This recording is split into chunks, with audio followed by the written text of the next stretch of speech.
Dans le studio et on est avec Olivier Guénec, vraiment que je remercie parce qu'Olivier se donne beaucoup de mal forcément. Ah non mais merci à vous, vous avez joué le jeu. Vous étiez parfait en cycliste. Pour créer ces moments happening. Caroline Iturbide est là, Monsieur Bordet est là, Christophe Bordet. Vous pédalez bien en tout cas. Ah oui, et pas dans la smoule. Le maillot Pas dans la smoule comme d'autres. Parce que à France Inter, ça pédale dans la smoule en permanence, mais pas ici. Wow. Non, on a dit c'est les vacances. C'est les vacances, mais C'est justement. les vacances, on est gentil avec tout le monde, on aime tout le monde. On a même félicité le service public hier pour Interville qui Vous avez a très regardé? bien. J'ai pas regardé, Pas que mais c'était je. nul. Il y a pas mal de critiques. Oui, quand même. c'était bien. Je vous assure, j'ai trouvé ça d'abord très bien que ça marche. Ça veut dire qu'un spectacle très Plus populaire de 3 millions. plaît aux Français. C'est le public de Patrick Sébastien qui était hier sans doute devant la télévision. Mais il a peut-être été en partie déçu. Et je trouve On que verra le parfois numéro on 2. méprise un peu ce public et c'était intéressant. c'est Moi, pas j'ai vrai, aimé. mais faut dire ça, on défense public en permanence. Exactement. Mais Elle a raison Caroline. Voilà, il y avait Effet de un curiosité, on verra le effet de numéro 2. curiosité très fort, et en plus il y a ce truc nostalgique dans lequel on est tous tombés, donc on a envie de revoir Star à domicile, le Big Deal, la roue de la fortune. Mais ça s'est fait détruire sur les réseaux sociaux. Mais il y a quand même des petits problèmes si on aborde le sujet à un moment donné d'Interville. Il y a des soucis. Ah non mais le décor était Écoutez, les triste gens comme étaient tout. au rendez-vous. Non mais quand on paye une fortune pour mettre 6 animateurs et on sait plus qui anime quoi, et en plus pardon pour le côté quand même hyper, les 2 mecs en star et puis les 2 petites nanas en coach parce que vraiment fallait trouver où placer 2 filles. Moi j'ai trouvé que c'était quand même hyper choquant en 2025, pardon. Et quand même tout le monde s'est étonné du décor qui était un peu wish. Ah bah ça Ouais, ça veut faisait dire quoi, kermesse. wish Ah bah, Kermesse. Mais Bah, c'est la France. ça veut dire mais quoi? non, justement, ce n'est pas la France, Pascal. Mais, wish, c'est ça veut dire quoi, une wish pâle copie Ça veut dire de... basique avec peu de Basique. moyens. Oui, malheureusement. oui, C'était Ils ont comme tout une l'argent petite sur kermesse les de animateurs. village. Voilà. C'est Bon, oui. voilà. Et alors, On et était alors, mais loin, on avait vu dans on les était arènes. loin. Effectivement, bon. On voilà. était loin Bon. de l'Interville de... Moi, je dis que le numéro 2 marche pas du Pardon. tout. Voilà. Bon, écoutez. Moi, je suis d'accord avec Gauthier, bon. je me rallie. En tout cas, s'il a félicité le service Didier public, c'est que c'est Barbelivien. vraiment les vacances, les gars. Non, ce que je trouve bien, c'est des spectacles populaires qui sont Mais vus c'est par le bien, plus les grand nombre. kermesses. Et je m'aperçois qu'Olivier Guénec, qui a une sensibilité peut-être plus populaire que d'autres autour de cette table, a aimé le spectacle. Ah, moi c'est j'ai tout. beaucoup aimé. Je trouve que c'est un programme qui fait du bien. Voilà, avant Voilà. les vacances. Bah, T'as exactement. trouvé que c'était aussi bien que la version originale de Mais il était de pas l'époque. né, il était pas né pour la version mais vous non originale. plus, c'était moi là, c'est parti en 62, Mais personne oui, n'est Non mais mais moi les j'ai années 60, connu la très bien. version. Moi j'ai connu la version avec Julien Lepers-Setex. Ouais. C'était la version de ma génération où il y avait encore les vachettes Ouais. et où c'était encore dans de beaux Julien endroits. Lepers a Sur animé France 2, Interville. oui, Mais bien oui, sûr, oui. C'était Oui, monsieur. c'était le Interville de ma génération. Que Jean-Pierre Foucault et Fabrice. Florent Oui. Baraco est là, il nous parlera tout à l'heure, Florent, des tubes de l'été. Donc où partirez-vous cet été? Je vous propose d'écouter Nicolas Daillot. Il est président de la Fédération nationale de l'hôtellerie de plein air. Il est interrogé, c'est marrant parce que la Fédération nationale de l'hôtellerie de plein air, en fait, c'est le Camping. directeur du camping. Bah oui, Voilà, c'est ça. Mais moi j'adore. En d'autres termes. J'adore ces mots. Là-dessus. Mais non, mais c'est terrible parce que. Mais pourquoi? C'est comme joli. technicienne de surface. Non, mais c'est joli le Les mot techniciennes de camping. surface. Pourquoi l'habiller d'un autre mot? Moi, je trouve ça super. C'est une mythologie, camping.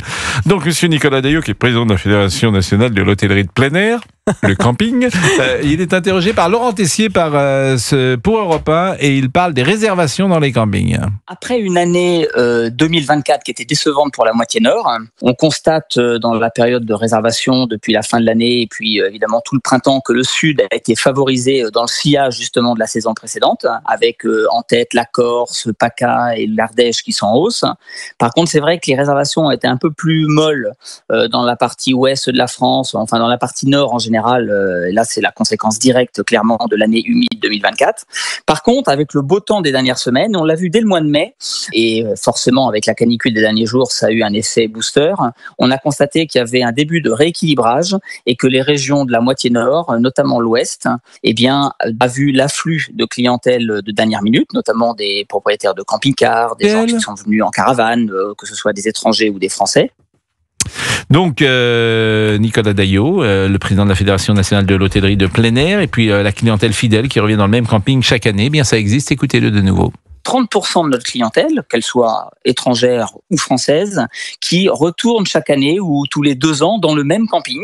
Alors d'une part parce que souvent ils sont attachés au lieu, on a la chance d'occuper des espaces naturels parmi les plus beaux de notre pays, le bord de mer, le bord de rivière, les grands espaces verts, la montagne, etc.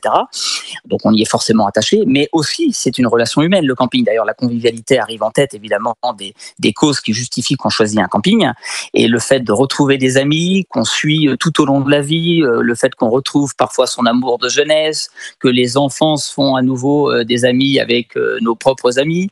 C'est extraordinaire. Et tout ça explique que de nombreux Français, notamment, soient attachés à leur camping et qu'ils n'envisagent pas de ne pas y retourner chaque année pour retrouver leurs meilleurs amis. Il est 17h18, on parle des premiers amours de vacances.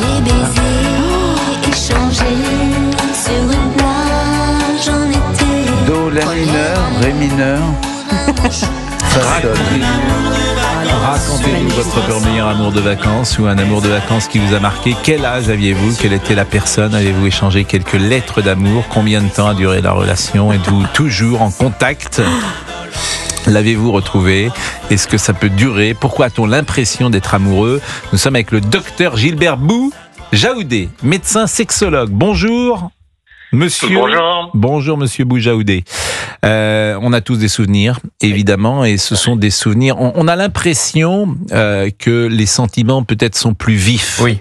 Lorsqu'on a 12 ans, 13 ans, 14 ans, et que plus le temps passe, hélas, moins ils seront aussi vifs, aussi importants.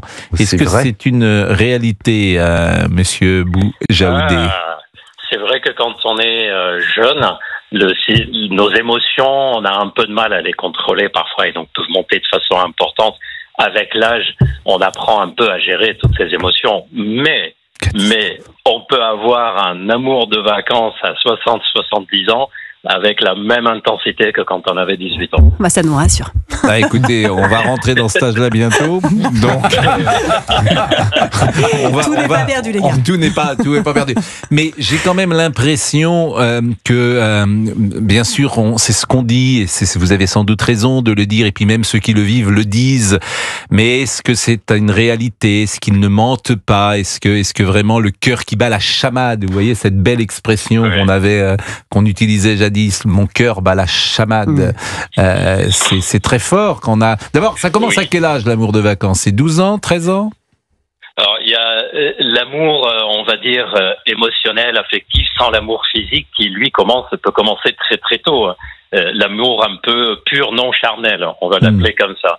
Ça peut commencer très tôt. Et ensuite, après la puberté, bah oui, là, évidemment, il y a le côté génital, charnel qui commence à se réveiller. Ah oui, c'est pas très romantique le côté génital. C'est scientifique. On n'est pas dans une chanson de Barbelivien. Gardez le mot charnel, passionnel. Charnel, c'est joli. Non, mais c'est vrai que c'est des moments forts. On a tous, j'imagine, c'est un moment particulier. Mais c'est le meilleur. Il y a une particularité.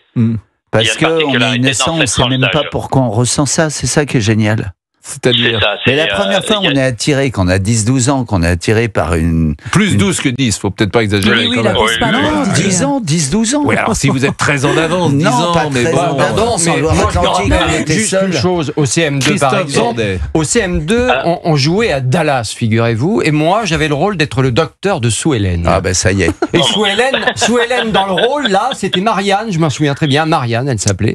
Et j'étais très amoureux d'elle, et elle commençait en plus à avoir des formes. Et j'étais en CM2. Vous vous rendez compte? Bon, à cet âge-là, Monsieur Boujaoudé, il n'y a pas encore la sexualisation quand même de façon très importante. D'ailleurs, vous parliez d'innocence. Moi, je parlerai de légèreté d'esprit quand on est adolescent. C'est-à-dire, oui, on peut tomber amoureux en vacances à n'importe quel âge. Sauf que quand on a 50, 60, 70 ans, en général, on a cumulé des préoccupations, des événements de vie, etc. On n'a pas toujours la même légèreté quand on part On est en un peu vacances. moins adolescent, à 70 ans quand même. bon, on va faire un petit tour de table, pilules. monsieur Boujaoudé, et on va demander aux uns et aux autres s'ils ont des souvenirs. Alors, Caroline Iturbide. Oui, j'ai des souvenirs évidemment, mais c'est vrai que je pense que c'est aussi le moment où tous les ingrédients sont réunis. Parce que je pense que ici, autour de la table, mais aussi tous nos auditeurs, on va pas se mentir, c'est quand même le moment de l'année où on est le plus canon, entre guillemets. C'est-à-dire, on est tous bronzés, on est tous quand même un peu dans cet esprit d'innocence, de liberté. Bon, Didier, bah si. Mais à la campagne, on est quand même mieux en été, en plein mois de juillet, qu'au mois de novembre. Elle a raison, c'est pour ça qu'il faut se marie en septembre. Pas sur les Tu plages. te maries en septembre parce que t'as bronzé tout l'été. Il n'y a rien de pire que de se marier fin juin. Voilà. T'es blanc comme un cachet Et d'aspirine. puis je pense aussi que comme inconsciemment, en tout cas quand on est plus jeune, on sait que ça va se finir, et ben ça rend l'histoire encore plus incroyable. D'accord? Parce que Ça, finalement, c'est la longueur quand tu te maries, finalement, quand t'es plus grand, tu te dis, bon, bah, j'en prends pour 30, 40, 50 vous piges. dites comme ça, vous. Moi, Là, je me le dis pas. Je me le dis pas, mais je pense qu'il y a ce côté où on sait finalement que ça va se finir dans le larmes, dans le drame. Mais quand ça se finit, c'est dur. Et c'est hyper dur. Mais on le sait pas, pardonnez-moi, quand t'as 13 ans. Pour les auteurs de chansons, tout est sur le quai de gare de la fin avec le train qui s'en va. Tu crois que ça va continuer. Enfin, tu te laisses croire que ça va continuer. Tu te mens. Vous vous mentez, mais évidemment qu'on se reverra. Et en fait, on se revoit. Mais c'est pas vrai, on se revoit. Je suis désolé de vous le dire. Bah, on se revoit. Le principe de l'amour de vacances, c'est qu'on se revoit pas, Pascal. Bah, et on. Si, Il y a pas de règle, comme toujours. Moi, j'ai il y a des exceptions peut-être, mais des amours de vacances. 38 ans plus tard. Ah oui, d'accord. Non, je me souviens très bien être parti aux premières vacances de novembre, rejoignant la jeune femme ou la jeune fiancée. Oui, évidemment. Ça, c'est romantique. Non, après, il y a quelque chose qui est possible, c'est que c'est vrai que 16 ans. Alors, effectivement, on n'avait pas vu forcément le loup à 13 ou 14 ans, monsieur Boujaoudé. Oui, en tout cas pas dans le sens où vous l'entendez. Ouais. Bah non, non, mais disons les choses. À 13 ans, mais dans ma génération, je sais pas, c'était très. Les petits Parisiens étaient parfois. Il y avait un mot d'ailleurs qu'on n'entend plus du tout. On disait dégourdis. Les petits Parisiens étaient parfois un peu plus dégourdis parce qu'il y avait des rapports tarifés qui pouvaient exister dans les rues, qui n'existaient pas forcément d'ailleurs. On oublie un truc essentiel à cette époque-là. J'avais pas terminé ma phrase. La correspondance. Vous l'avez commencé à 16h la phrase, donc quand même. La correspondance. Mais bien sûr. Parce qu'aujourd'hui, les textos, c'est n'importe quoi. Je veux dire, c'est t'envoies bien. un truc. Mais non, c'est nul. Bah non, c'est pas mal. Non, mais c'est vrai que Vous pouvez en envoyer avec votre téléphone. C'est la correspondance qui entretenait le fantasme de cet amour. C'est-à-dire, on disait je t'aime alors qu'on savait même pas ce qu'on disait. On avait 12 ans.